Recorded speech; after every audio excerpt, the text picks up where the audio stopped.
Hello friends এই ভিডিওটোত মই SSC GD constable 2019 ৰ 12 ফেব্ৰুৱাৰীত হৈ যোৱা যোনখন পেপাৰ আছে তাৰ ম্যাথছৰ কিছুমান কোৱেশ্চন এই ভিডিওটো ডিসকাস কৰিম আপোনালোকৰ আহি থকা এক্সামৰ কাৰণে হেল্পফুল হ'ব বুলি আশা কৰিলো তো আহক আমি ফাৰ্স্ট কোৱেশ্চনটো পৰা ষ্টাৰ্ট কৰো নম্বৰ 51 এই কোৱেশ্চনটো আমাক দিছে if A can complete a work in 30 days and B can complete the same work in 20 days then in how many days will A and B together complete the same work ঠিক আছে তো এটা কোৱেশ্চনৰ first পাৰ্টত আমাক কৈছে এ আৰু B দুজন মানুহ আছে এ আৰু বি দুইটাই একেটা কাম কৰি আছে ঠিক আছে কিবা এটা কাম আছে কিন্তু এ সেই কামটো সম্পূৰ্ণ কৰোতে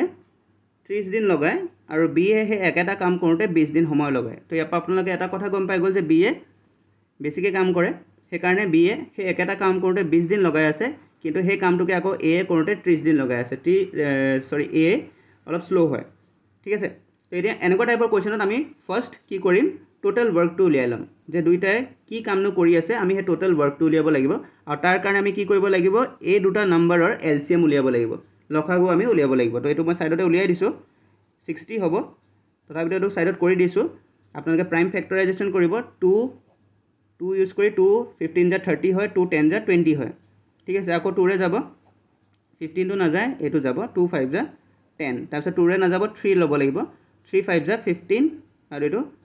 না যায় 5 এ থাকিব ফাইনালি 5 দি দুইটা গুছি যাব ঠিক আছে তো এটা আমাৰ ওচৰত আহি গ'ল 5 2 যা 10 5 2 যা 10 আৰু ইফালে 3 2 যা 6 তো 6 * 10 60 আমাৰ ওচৰত টোটাল ওয়াৰ্ক আমি পাই গলো ধৰি লওক 60 কেক বনাব লাগে 60টা কেক বনাব লাগে সেই 60টা কেক বনাওতে এ 30 দিন লগায় আৰু সেই 60টা কেক বনাওতে বি 20 দিন সময় লগায় তো ইয়াৰ পৰা আমি এতিয়া তেওঁলোকে এদিনত কিমান কাম কৰি আছে হেতু উলিয়াই ল'ব পাৰিম ঠিক আছে এতিয়া 60টা কেক বনাওতে 30 দিন লগাই আছে এ ঠিক আছে তাৰ মানে এ এদিনত কিমান কাম কৰে এ এদিনত কিমান কৰিব দুটা কাম কৰিব মানে এদিনত হি দুটা কেক বনায় সেইকাৰণে 60টা কেক বনাওতে তাৰ 30 দিন সময় লাগি যায় ঠিক আছে একেটা কাম কৰোতে 60টা কেক বনাওতে বি 20 দিন সময় লগায় তাৰ মানে হি এদিনত 3টা কেক বনায় ঠিক আছে সেইকাৰণে মই কৈছিলো বি বেছিকৈ কাম কৰে এ কমকৈ কাম কৰি আছে ঠিক আছে বাৰু কিন্তু আমাৰ কোৱেশ্চনটোত কি কৰিব দিছে এতিয়া যোনটো লাষ্ট লাইন আছে then in how many days will A and B together complete the same work A আৰু বি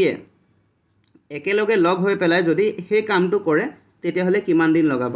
তো এ আৰু বি এদিনত কি কৰি আছে এ দুটা কেক বনায় বি 3টা কেক বনায় টোটাল 5টা কেক দুইটাই মিলি পেলাই বনাই আছে টোটাল কাম কিমান আছে টোটাল কাম আছে 60 মানে 60টা কেক বনাব লাগিব দুইটাই মিলি পেলাই তো 60 কেক বনাওতে কিমান সময় লাগিব হেতু উলিয়াব লাগে তো এদিনত যদি 5টা কেক বনাই আছে 60টা কেক বনাওতে কিমান দিন লাগিব 12 দিন লাগি যাব ঠিক আছে তো ইয়াৰ আনসাৰ হৈ যাব 12 বুজি পাইছে নে তেতিয়া আমি নেক্সট কোৱেশ্চনটো লৈ যাওঁ 52 number question Question to this the ratio of the number of boys and girls in a school of 468 students is 5:4. How many new girls should join the school so that the ratio of boys and girls become 1:1? ঠিক আছে ইয়াতে আমাক এখন স্কুলৰ কথা কৈছে সেই স্কুলখনত টোটাল ষ্টুডেন্টস আছে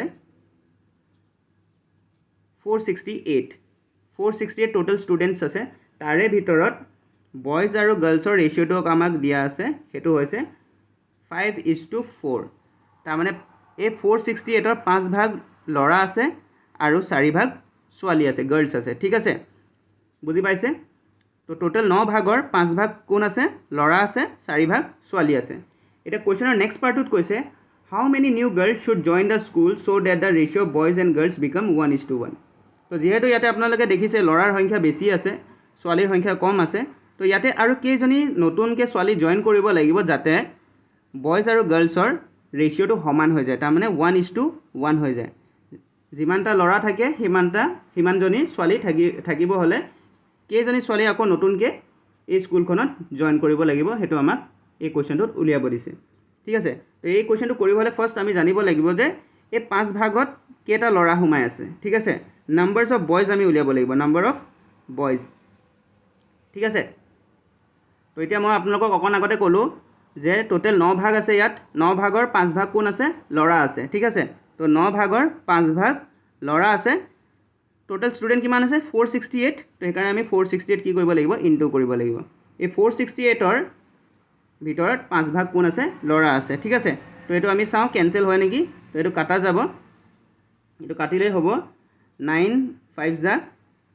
45 ইয়াত 46 আছে তো 9 5 যা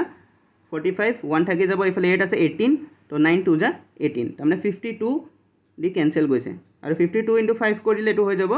5 2 যা 10 ৰ 0 5 5 যা 25 প্লাস 1 6 26 260 কি আছে ল'ৰা আছে কথাটো বুজি পালেনে নাম্বাৰ অফ বয়জ কিমান আছে 260 এই 468 ৰ ভিতৰত 260 ল'ৰা আছে যেতিয়া 468 ৰ পৰা 260 মাইনাস কৰি দিলে নাম্বাৰ অফ গাৰ্লছ ওলাই যাব তো নাম্বাৰ অফ গাৰ্লছ কিমান আছে হেতু আমি চাই লওঁ গাৰ্লছ এটো হৈ যাব 468 minus 260 এটো মাইনাস কৰি দিও তো এটো হৈ যাব 8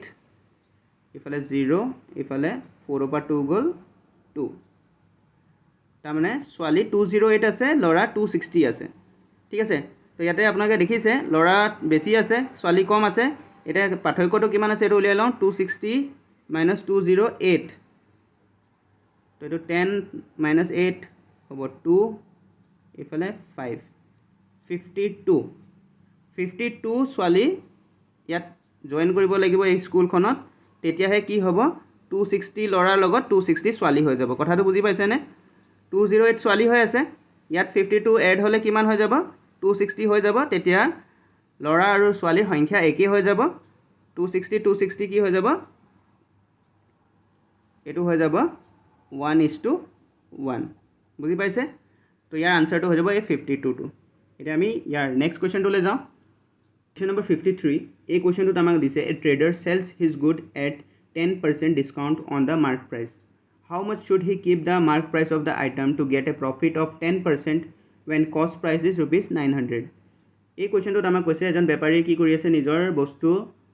10% ডিসকাউন্টত দি আছে তাৰ যোনটো মাৰ্ক প্ৰাইস হয় ঠিক আছে এতিয়া কোৱেশ্চনৰ নেক্সট পাৰ্টটোত কৈছে how much should he keep the mark price of item to get a profit of 10% তো তেওঁ যোনটো বস্তু বিক্ৰী কৰি আছে তাৰ মাৰ্ক প্ৰাইসটো কিমান ৰাখিব লাগিব যাতে সেই বস্তুটো তেওঁ 10% আকৌ প্ৰফিটো কৰিব পাৰে ঠিক আছে আৰু তাৰ পিছত আমাক কোৱেশ্চনৰ লাষ্ট পাৰ্টত দিছে when cost price is rupees 900 তেওঁ যোনটো বস্তু বিক্ৰী কৰি আছে হেতু তেওঁ ক'ব পা কিনি আনিছে সেই কিনা দামটো ইয়াত আমাক দিয়া আছে 900 rupees ঠিক আছে তো এতিয়া এই কোৱেশ্চনটো আমি অকমান সিম্পল কৰি লওঁ আমি ধৰি লওঁ যে এটা টি-শাৰ্ট বুলি ধৰি লওঁ সেই দোকানীজনে কি কৰি আছে এটা টি-শাৰ্ট সেল কৰি আছে ঠিক আছে এতিয়া আমি পিছফালৰ পৰা চাওঁ যোনটো কষ্ট প্ৰাইস দিয়া আছে 900 টকা তাৰ মানে এই যোনটো টি-শাৰ্টটো আছে তেওঁ ক'ব পা কিনি আনিছে হোলসেলৰ পৰা ক'ব পা কিনি আনিছে হেতুৰ কষ্ট প্ৰাইস হৈছে 900 rupees তেওঁ ক'ব পা কিনি আনিছে 900 টকা ঠিক আছে এতিয়া এই কাপোৰটোত তেওঁ 10% প্ৰফিট কৰিব বিচাৰি আছে প্ৰফিট পাৰ্সেন্ট কিমান কৰিব বিচাৰি আছে 10% ঠিক আছে তো সদায় যোনটো প্ৰফিট পাৰ্সেন্ট হয় হেতু সিপি ওপৰত ডিপেন্ড কৰে ঠিক আছে মানে কিমান টকাত বস্তুটো কিনি আনিছে তাৰ ওপৰতহে প্ৰফিটটো পাব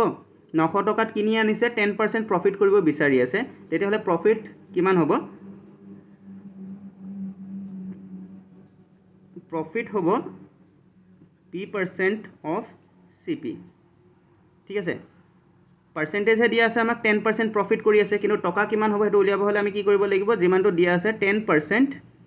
অফ সিপি কিমান 900 ঠিক আছে তো এইকিটা কাটা যাব থাকি যাব 90 10 * 9 90 তাৰ মানে এটা বস্তু যদি তেওঁ 900 টকাত কিনি আনিছে 10% প্ৰফিট কৰিব হলে তেওঁ 90 টকা পাব লাগিব ঠিক আছে তো 90 টকা যদি তেওঁ পাই যায় তেতিয়া হলে 10% প্ৰফিট হ'ব তো এতিয়া তেওঁ যদি এটা বস্তু 900 টকাত কিনি আনিলে তাৰ পিছত 90 টকা যদি লাভ কৰি আছে তেতিয়া হলে টোটাল কিমান হ'ব 990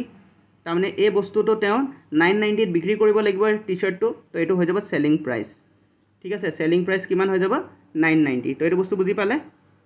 আকৌ এবাৰ মই ৰিপিট কৰি দিছো এটা টি-শাৰ্টৰ কিনি আনা প্ৰাইস কষ্ট প্ৰাইস 900 rupees আছিল দোকানীজনে ভাবিছে যে 10% প্ৰফিট কৰিব তো 10% কিমান হ'ব 900 ৰ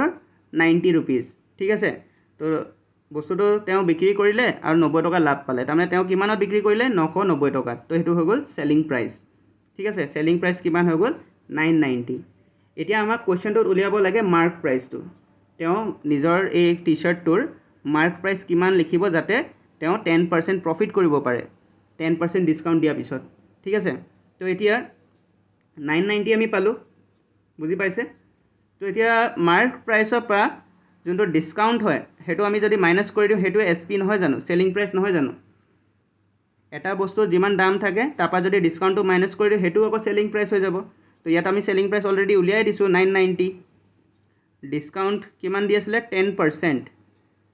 মাৰ্ক প্ৰাইচৰ ওপৰত, ঠিক আছে?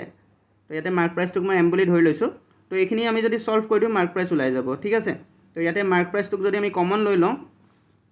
তো এইটো হৈ যাব 1 মাইনাছ 10% ইকুৱেল টু 990, ঠিক আছে? 10% মানে 10/100 ইকুৱেল 990।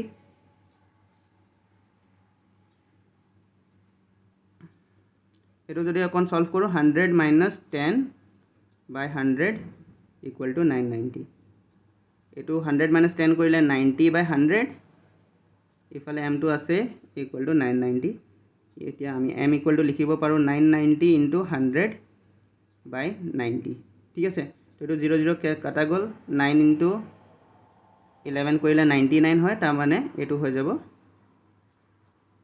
1100। তো মাৰ্ক প্ৰাইচ হৈ যাব 1100, ঠিক আছে? তো এতিয়া আমি নেক্সট কুৱেশ্যনটো চাই লওঁ। কুৱেশ্যন নম্বৰ 54, কুৱেশ্যনটোত আমাক দিছে area of A rhombus is 175 centimeter square, length of one diagonal is 25 centimeter, what is the length of other diagonal? ঠিক আছে? তো ইয়াতে আমাক এটা ৰম্বাছৰ এৰিয়া দিয়া আছে, তাৰপিছত তাৰ এডাল ডায়গনালৰ লেন্থ দিয়া আছে, ইডাল ডায়গনালৰ লেন্থ আমি উলিয়াব লাগিব। তো ইয়াতে মই ৰম্বাছৰ শ্বেপটো বনাই থৈছোঁ, আপোনালোকে দেখা পাইছে ইয়াতে। এইটো হৈছে ৰম্বাছ, ৰম্বাছৰ 4টা ছাইড থাকে আৰু এই 4টা ছাইড সমান থাকে, ঠিক আছে? আৰু ইয়াৰ ডায়গনাল দুডাল থাকে, এই ডায়গনাল দুডাল কিন্তু সমান নহয়। কিন্তু আমি যদি স্কুৱেৰটো চাওঁ, স্কুৱেৰতো কি হয় 4টা ছাইড সমান থাকে, কিন্তু স্কুৱেৰৰ ডায়গনালকেইটা কি হয় ইকুৱেল হয়, আৰু দুটা ছাইডৰ মাজৰ যোনটো এংগল হয় সেইটো 90 ডিগ্ৰী হয়। কিন্তু ৰম্বাছত সেইটো নহয়, ৰম্বাছত 4টা ছাইড সমান হয়, কিন্তু এই এংগলটো 90 ডিগ্ৰী নহয় আৰু ডায়গনালকেইটাও ইকুৱেল নহয়। তো ইয়াতে আমাক ৰম্বাছৰ এৰিয়া দিয়া আছে, এৰিয়া অফ এ ৰম্বাছ। ইয়াত আমাক এৰিয়াটো দিয়া আছে 175 centimeter square, ঠিক আছে? তাৰপিছত এডাল ডায়গনালৰ আমাক লেন্থটো দিয়া আছে, মই D1 বুলি ধৰি লওঁ। তো এডাল ডায়গনালৰ লেন্থটো হৈছে 25 centimeter। আমাক D2 উলিয়াব দিছে এই কুৱেশ্যনটোত। চিম্পল কুৱেশ্যন হয়, ফৰ্মুলাটো খালি আপোনালোকে মনত ৰাখিব লাগিব। তো ৰম্বাছৰ এৰিয়াৰ ফৰ্মুলাটো হৈছে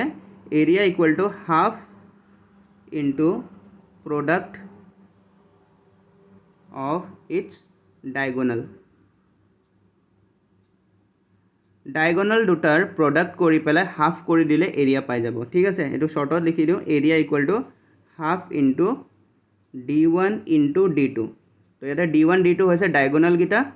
এই ডায়গনাল দুটাক ইনটু কৰি পেলাই তাৰ আধা কৰি দিলে আমি এই ৰম্বাছটোৰ এৰিয়া পাই যাম, ঠিক আছে? বুজি পাইছে? এতিয়া এৰিয়া আমাক দিয়া আছে 175, তাৰপিছত আমাক এটা ডায়গনাল আমাৰ ওচৰত আছে 25, এইটো আমি উলিয়াব লাগিব, ঠিক আছে? তো চিম্পল কেলকুলেশ্যন কৰিম। তো D2 ইকুৱেল টু হৈ যাব, ইফালে 175টো থাকিবই, 2টো ইফালে গুচি যাব, আৰু 25টো ইকুৱেলৰ ইফালে গ'লে ডিভাইডত আহি যাব, ঠিক আছে? এইখিনি কেলকুলেশ্যন কৰি দিলে আমাৰ ডায়গনাল 2ৰ ভেলু পাই যাম, ঠিক আছে? তো ইয়াতে 25 আৰু 175 আছে, এইকেইটা কেঞ্চেল যাব 5ৰে, 5 5 যা 25, আৰু ইফালে 5 3 যা 15, আৰু 5 5 যা 25, ঠিক আছে? তাৰপিছত 5 7 যা 35 হয়, 7 2 যা 14 চেণ্টিমিটাৰ, ঠিক আছে? তো D2ৰ ভেলু হৈ যাব 14 চেণ্টিমিটাৰ, ঠিক আছে? কুৱেশ্যনটোত আমাক দিছে the difference between the compound interest and simple interest on a certain চাম at 10% per annum for 2 years is ₹42. When the interest is compounded yearly, what is the sum? এনেকুৱা টাইপৰ কুৱেশ্যন চিম্পল ইণ্টাৰেষ্ট কম্পাউণ্ড ইণ্টাৰেষ্টৰ এটা হ'লেও আহে এক্সামত, আৰু এই কুৱেশ্যনটো আমি এটা শ্বৰ্টকাট ইউজ কৰিম, মানে এটা ফৰ্মুলা ইউজ কৰিম। সেই ফৰ্মুলাটো আপোনালোকে ভালকৈ নোট কৰি ৰাখিব, মনত ৰাখিব। এতিয়া কুৱেশ্যনটোত আমাক কৈছে, আমাক কম্পাউণ্ড ইণ্টাৰেষ্ট আৰু চিম্পল ইণ্টাৰেষ্টৰ ডিফাৰেঞ্চটো দি দিছে, ঠিক আছে? আৰু ইয়াতে ৰেট অফ ইণ্টাৰেষ্ট দিয়া আছে, আৰু যোনটো টাৰ্ম আছে 2 years দিয়া আছে, টাইমটো 2 years দিয়া আছে, ঠিক আছে কুৱেশ্যনটো মই আকৌ এবাৰ ৰিপিট কৰি দিছোঁ the difference between the compound interest and simple interest on a certain sum at 10% per annum for 2 years is ₹42 তাৰমানে চিম্পল ইণ্টাৰেষ্ট আৰু কম্পাউণ্ড ইণ্টাৰেষ্ট এই দুটাৰ যদি আমি ডিফাৰেঞ্চটো লওঁ তেতিয়াহ'লে সেইটো ₹42 দিয়া আছে ঠিক আছে মই এইটো নোট কৰি দিওঁ চিম্পল ইণ্টাৰেষ্ট আৰু কম্পাউণ্ড ইণ্টাৰেষ্ট আৰু চিম্পল ইণ্টাৰেষ্টৰ যোনটো ডিফাৰেঞ্চ হয় সেইটো আমাক দিয়া আছে ₹42 ঠিক আছে কুৱেশ্যনত কি দিয়া আছে ফাৰ্ষ্ট সেইখিনি আমি চাই লওঁ তাৰপিছত আমাক ৰেট দিয়া আছে ৰেটটো আছে 10% আমাক টাইম দিয়া আছে টাইমটো হৈছে 2 years ঠিক আছে তো এইখিনি বস্তু আমাক এই কুৱেশ্যনটোত দিয়া আছে এতিয়া যোনটো ফৰ্মুলা আছে আমি ইয়াত ইউজ কৰিম সেইটো মই লিখি দিওঁ compound interest minus simple interest for 2 years তো এই ফৰ্মুলাটো খালি 2 yearৰ কাৰণেহে এপ্লিকেবল হ'ব 3 years দিলে এইটো ফৰ্মুলা আমি ইউজ কৰিব নোৱাৰোঁ তো simple interest minus compound interest minus simple interest for 2 years equal কি হ'ব ফৰ্মুলাটো হৈছে প্ৰিন্সিপাল ইনটু ৰেট বাই 100ৰ হোল স্কুৱেৰ ঠিক আছে তো ইয়াতে এই 2টো আহিছে এয়াৰ পৰা 2 years প্ৰিন্সিপাল আমাক ইয়াত উলিয়াব দিছে ৰেটটো আমাক দিয়া আছে 10% আৰু আমাৰ ওচৰত ডিফাৰেঞ্চটো আছে 42 ঠিক আছে তো জাষ্ট এইটো আমি পুট কৰিম আৰু আমাৰ আনচাৰটো ওলাই যাব এইটো 42 পুট কৰিলোঁ ইফালে প্ৰিন্সিপাল আমাক উলিয়াব দিছে ৰেটটো আমাৰ আছে 10/100 ইয়াৰ স্কুৱেৰ ঠিক আছে তো এইটো আমি অকণমান সলভ কৰিলে 42 ইকুৱেল টু পি ইনটু এটাতো কেঞ্চেল যাবগৈ 1/100 হৈ যাব যিহেতু স্কুৱেৰ আছে ঠিক আছে তো এইটো ইফালে লৈ আনিলে কিমান হৈ যাব 4200 ইকুৱেল টু প্ৰিন্সিপাল তাৰমানে এইটো হৈ গ'ল প্ৰিন্সিপাল ঠিক আছে তো এই ফৰ্মুলাটো ইউজ কৰিলে আমাৰ পটককৈ আনচাৰটো ওলাই যাব আৰু যদি আমি ট্ৰেডিশ্যনেল মেথড ইউজ কৰোঁ তেতিয়াহ'লে এইটো বহুত দীঘলীয়া হৈ যাব সেইকাৰণে আপোনালোকে এই ফৰ্মুলাটো নোট কৰি ল'ব ইম্পৰ্টেণ্ট হয়